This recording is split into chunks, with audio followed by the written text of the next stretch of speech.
ঢাকা বিশ্ববিদ্যালয় ও ৭ কলেজের শিক্ষার্থীদের মধ্যে সংঘর্ষ ধাওয়া পাল্টা দেওয়ার পর সমস্যা সমাধানে নড়েচড়ে বসেছে অন্তর্বর্তী সরকার।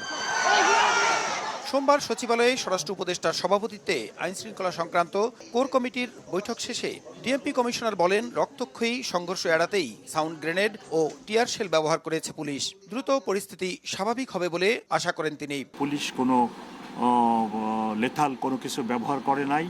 আমরা ঢাকা মেট্রোপলিটন পুলিশ আমি মনে করি যথেষ্ট ধৈর্য সহকারে গতকাল সারা রাত তাদেরকে শান্তিপূর্ণভাবে দুই দিকে অবস্থান করতে রাখতে সক্ষম হয়েছে। পরিস্থিতি স্বাভাবিক করতে সব ধরনের ব্যবস্থা নেওয়া হচ্ছে বলে জানান আইন উপদেষ্টা।